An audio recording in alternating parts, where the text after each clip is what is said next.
I'm Howie. I'm a software engineer at Apple. And I had the pleasure of speaking at Airflow Summit 2021 and 2022. It's so great to be back. And this year, we are going to focusing on streamline Airflow DAG creations with YAML in large organizations. So our agenda today includes Airflow user stories, especially in the large organizations. Some of the challenges we're facing, especially manage user DAGs, and then some strategies we took to address those challenges. And in the end, we're talking about some lessons learned along the journey that is important for us to address or implement the strategy. Let's start with user stories. So I know you guys already see there is large organizations in the title, but I'm really curious, how many of you here think that you are from large organizations, or you have like an Airflow cluster with like hundreds, thousands of Airflow DAG? Please raise your hand. Yeah, I see less than half of you, and that was totally expected because everything starts from small. And before I joined Apple, I was working at a startup where we have small, really small Airflow teams, centralized teams that maintain an Airflow cluster where users from other teams can come to us for reviewing my DAG, deploy my DAG, and if there's anything bad happens, how can we monitor these DAGs and trying to figure out how this works. So this pattern works pretty well at the beginning until the company grows and we have more business use case, and the Airflow team become the bottleneck. So to address that, we adopt a very common strategies as today is pretty well known, called decentralization. So the philosophy here is that the centralized Airflow team should be only focusing on building infrastructure, tooling, and maintaining the service. So the rest of the users can just come in and maintain their own Airflow DAGs independently. This is exactly how we at Apple take today, except that we go one step further by creating a fully self-served multi-tenant Airflow. And if you're interested in learn more, I think Airflow Summit 2021, we give a session.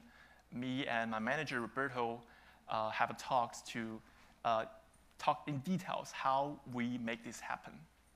But now we all know that decentralizations could address the scaling problem. But is that all? Is that the end of the journey?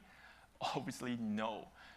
Because number one, we know there's always space for improvement, and second, with more users coming in, and we start to see new challenges. So one of the challenges here today we're going to talk about, as you can see, there are 4 of them, right? Actually, I would like to divide them into 2 groups.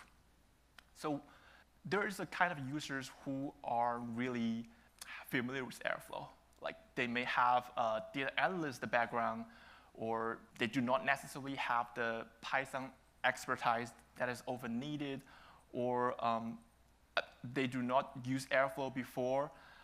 And although this is very well documented, but there's still a learning curve, right? So is there a way to lower the bar so that these people can focusing on writing SQLs or business logic? That's number one. And number 2, we have another type of user, or on the exactly very other side of the scale, where they are expert of Airflow. They use Airflow before. They just come to you now to want to onboard to your Airflow. And these people usually maintains a lot of Airflow DAG. Like I'm talking about hundreds or thousands of. So for them, the challenge here becomes, how do we efficiently manage those DAGs as they scale? And how do we embrace the collaborations? How do we reduce the operational cost? And next up, with these challenges in mind, next I'm going to talk about the 2 strategies we took at Apple. So first, let's call it declarative DAG via YAML. So as you can see in this graph, we're adding a new component called YAML parser. Actually, there are 2 steps. So step 1 is we created a YAML DSL that helps mapping the Airflow primitives into YAML, and also the other way. So this ensures that user who wants to create Airflow DAG could starting using YAML to define things that like task definitions, dependencies, scheduling, intervals, email notifications, things like that. And the second step here is that we actually create an internal component called the YAML parser that can automatically converting your user YAML into an Airflow DAG. So the DAG here, as you see, are auto-generated, but it's also making sure to be based on the user config. I'll come back to that regarding what the benefits of that. And here I'm going to share another strategies we took. So now we know the YAML provides a way for users to simplify the Airflow definition. And what YAML also provides is that users now don't have to code up entire Airflow DAG. Instead, adding a new DAG might means adding a few lines in your YAML configurations, because YAML provides the template feature where you can easily reuse your existing code, existing config. And now the user have the YAML instead of Airflow DAG here and there. The first question is where we store them, where we put them. A straightforward idea here is GitHub, right? Why not? GitHub provides the access control, the versioning, and also it's easy for you as a team to review each other's change. That is true. But why we're talking about YAML config as a service? Because sometimes you will find users want to have a better granularity, a granular control over the configs. What that means is that a big user who owns hundreds of DAGs, they wants to be able to control the configurations at different levels. Say, this is the config I want to apply to all DAGs belongs to this org, and this is for this team, and this is for this DAG. And especially if you have a number of Kubernetes namespaces or clusters, you may also want to control the configs at the resource level. So that is the time that a config management service could add value.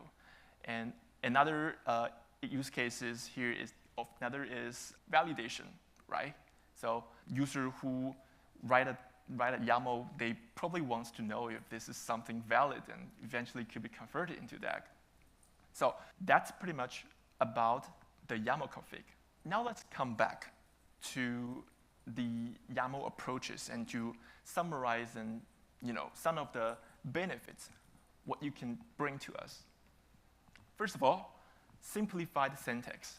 So I don't know if you guys all agree that YAML is more readable and human-friendly versus Python. So I know you guys probably are very, very comfortable with Python, but that's not the case for some of our users, right? We don't want to make them the second-level citizen. Next is standardization. So this is actually a bonus, because now we are generating DAG. Instead of having user writing their DAG, we have a better control of the structure, the DAG we created, and that usually brings a more predictable behavior. Configuration over code. So again, I think the ownership of a particular DAG is usually not one person, but a team.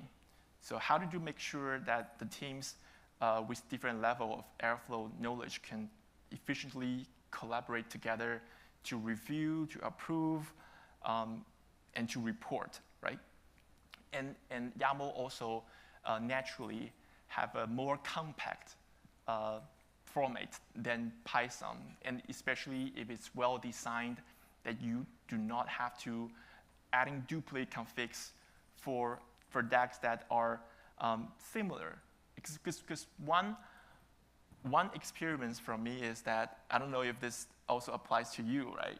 A team who has a DAG, say, to do a financial reporting, like they trigger a Spark job and then save the result into external object store and send emails to the stakeholder to say it's ready. Usually, user will have more than one of such DAGs. Like they have several which have slightly different in configurations. So YAML here is the perfect options for you to reduce the boilerplate config, so that you only have to look at something readable and very compact. Like I said, reusability here for that YAML provides like the anchor where you can easily write a block and reuse and overwrite. It's not here, but I also want to briefly talk about the config services, because some of you here may have the impression, so like it sounds a little bit expensive to build a config management service simply for managing Airflow DAG. And that is true. That's a fair concern.